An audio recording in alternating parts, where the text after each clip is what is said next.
Episode 129. The Chen siblings and the other two cultivators were stunned to see Han Li, a mere 11th layer disciple, emerge from the Forbidden Zone completely unscathed. But then, as if they'd realized something, their expressions shifted to one of disdain. They gave Han Li a dismissive glance and promptly ignored him. Since he came out completely unscathed, it must be because he's a coward. He probably hid the whole time without joining a single fight, and he certainly doesn't have any worthwhile loot on him. What a waste, to spend the entire trial idling away your time. As the time for the passage to close drew ever nearer, and not a single member of the Concealing Moon sect had appeared, Old Man Chung and Fairy Nichong could no longer remain seated. Their faces were now etched with unmistakable worry. Meanwhile, Ancestor Li and the Taoist priest were secretly delighted. It seemed the Concealing Moon sect really had run into trouble. Han Li frowned slightly at the sight, finding it rather unexpected. I escaped the underground swamp with Nangong Wan. Why hasn't the Concealing Moon sect arrived yet? Han Li couldn't help but feel a little worried.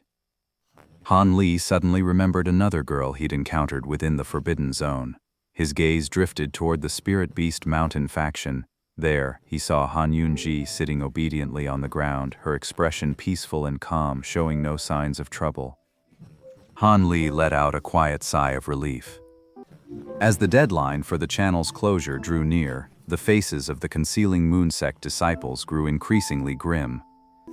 While the other sects pretended to be concerned for the Concealing Moon sect disciples, inwardly they were secretly delighted at the chance to weaken their rivals' power. Yet, with only a quarter hour left before the passage closed, a flash of white suddenly appeared within it. A team of over 10 Concealing Moon sect disciples emerged in perfect order, led by none other than the stunningly beautiful Nangong Wan. As soon as they emerged, Old Man Chung seemed fine, just letting out a long sigh of relief. But Fairy Nichong couldn't help herself. She rushed forward and grabbed Nangong Wan by the wrist. How did it go? Is everything all right? It's fine. The scene was not lost on the others, leaving the members of the other sects momentarily puzzled. That was no surprise. Although Nangong Wan had met these core formation cultivators a few times before, she had always worn a veil, never revealing her true face. So, they had no idea that this stunningly beautiful young woman before them was none other than Fairy Nangong, whom they had met on several occasions. Seeing that she had emerged safely, Han Li felt a deep sense of satisfaction. However, the smiles on Ancestor Li and the Taoists' faces were rather strained at this moment. And no wonder. Forget how many spirit herbs the Concealing Moon sect had gathered. The sheer number of their disciples who had walked out of the Forbidden Zone alive already exceeded the combined total of the other two sects. How could that not leave the two of them utterly depressed? All right, it looks like all the disciples who are coming out have made it. Those who haven't. Before he could finish his sentence, someone else came tumbling out of the passage in the medicine coffin wall. It was actually that old codger from Yellow Maple Valley, Shangji Li. But the giant sword sect man and the young Taoist who had been working with him to gather herbs were nowhere to be seen. The old man had just scrambled out of the passage when a tremor shook the direction of the Forbidden Zone. A flash of cyan light followed, and the passageway shattered, vanishing without a trace. Anyone still inside the forbidden area at this point is as good as dead. Because any disciple who fails to emerge in time has never reappeared when the Forbidden Land opens again. They vanish completely, for reasons unknown. That's why no one else dared to be late. However, the fact that this old flowerhead, a mere 10th level disciple of Yellow Maple Valley, had managed to escape with his life in the end truly took these esteemed experts by surprise. They couldn't help but cast a few more glances at Shangji Li. Brother Li, I must say, your Yellow Maple Valley truly has a wealth of talent. Not only did an 11th layer cultivator emerge from the Forbidden Zone, but even a 10th layer disciple managed to preserve his life and come out. Your sect's teaching methods are truly exemplary. I am impressed. The giant sword sect cultivators were utterly frustrated. Not only had only 2 of their own emerged from the Forbidden Land, but their most promising disciple, the barefoot giant, had failed to appear. Meanwhile, Yellow Maple Valley had even managed to keep 2 of its low-level disciples alive and bring them out. Ancestor Li's expression darkened at the words. He too considered Han Li and Shang Jili to be opportunistic cowards who had simply hidden away. He couldn't help but shoot Old Hua a resentful glare, yet he still felt compelled to defend the 2 of them. These juniors have shallow cultivation. Surviving it all is a blessing in itself. As for the methods they used, we, their elders, need not criticize them further. The giant sword sect elder found Patriarch Li's posturing utterly insufferable and was about to speak up again, but old monster Chong cut in with clear impatience. What are you 2 even arguing about? If they survive, that's the younger generation's skill. Were they supposed to charge in knowing they'd fail? But Li, hurry up and check the results of the bet. Let's settle this sooner rather than later.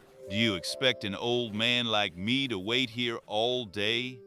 That old freak Kyung really is playing the age card.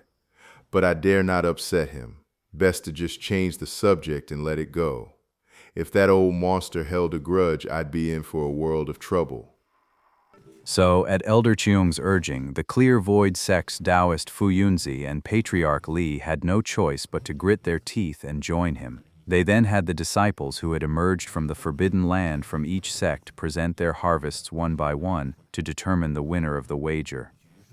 Only 4 Qingshu Valley disciples emerged from the Forbidden Land this time.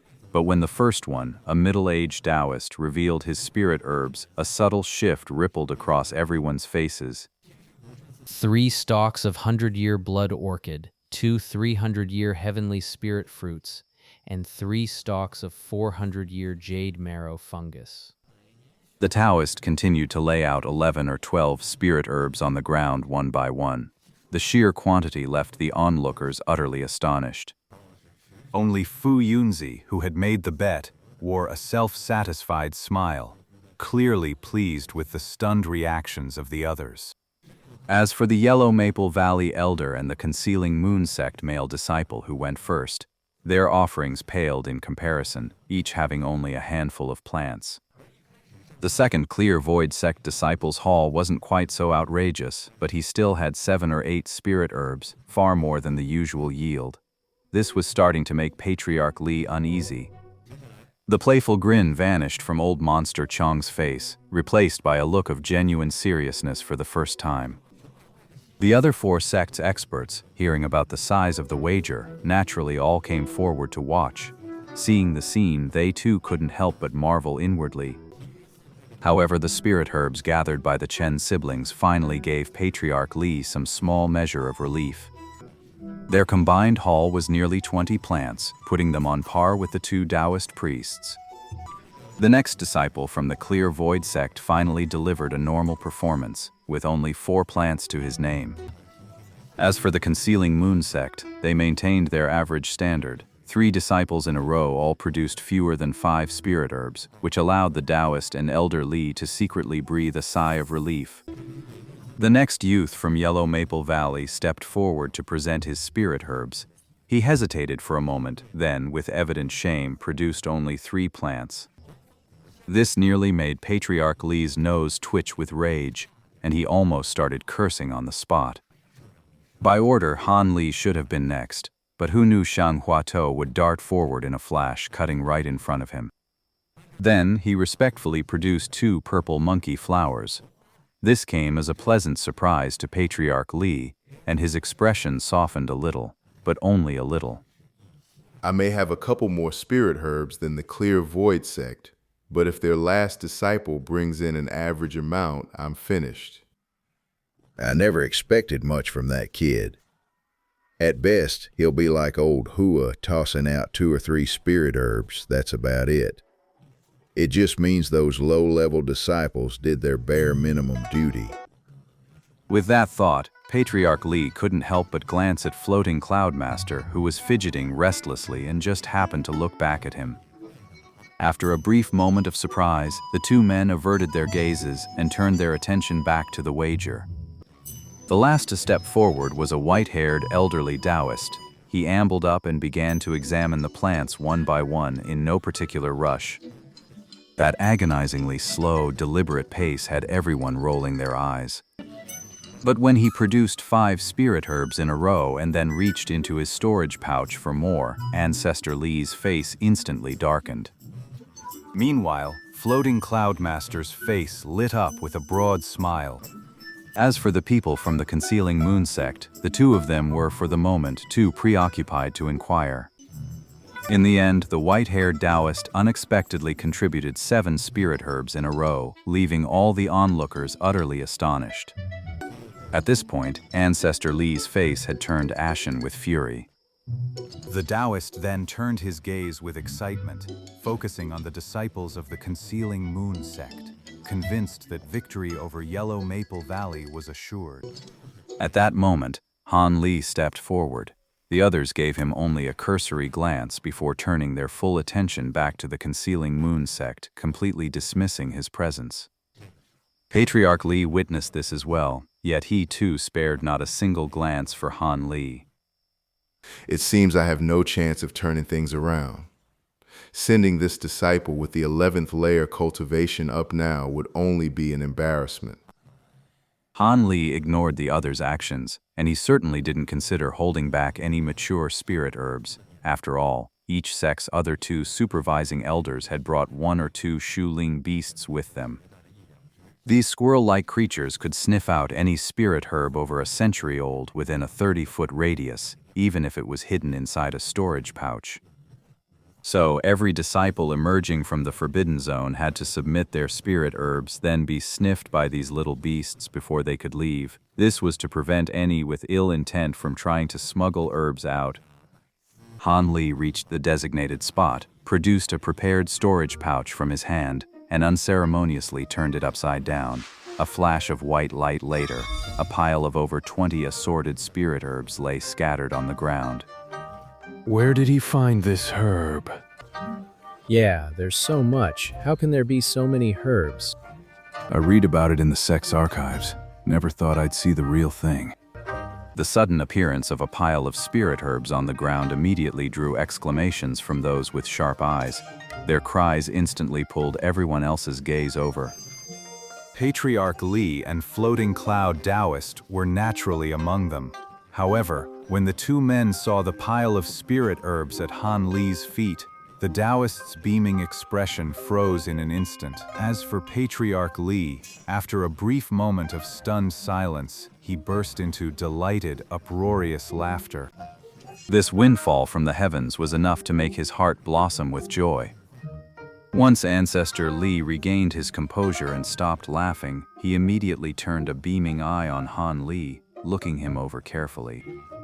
The more he looked at Han Li, the more he liked what he saw. As for the Taoist, his face was ashen, still unable to believe he had lost just like that. His gaze toward Han Li was far from friendly. Fellow Taoist, what is the meaning of this? Surely you wouldn't stoop to bullying a junior. Seeing the look on Floating Cloud's face, Ancestor Li stepped forward in a flash, placing himself squarely in front of Han Li. After all, Han Li had just done him a great service. He couldn't very well let this junior be intimidated by Floating Cloud right in front of everyone. That would be a total loss of face. It was only after Ancestor Li's remark that he realized how inappropriate it was for someone of his status to be staring so intently at a mere chi condensation disciple. That would be highly improper. People might think I was trying to settle a personal grudge against a junior. You misunderstand Benefactor Li. It's just that, given this young benefactor's cultivation level, gathering so many spirit herbs is truly remarkable. I was merely taking a closer look. The Taoist tried his best to look nonchalant, but the thought of that bloodline flood dragon core made his heart bleed. His face simply couldn't return to normal.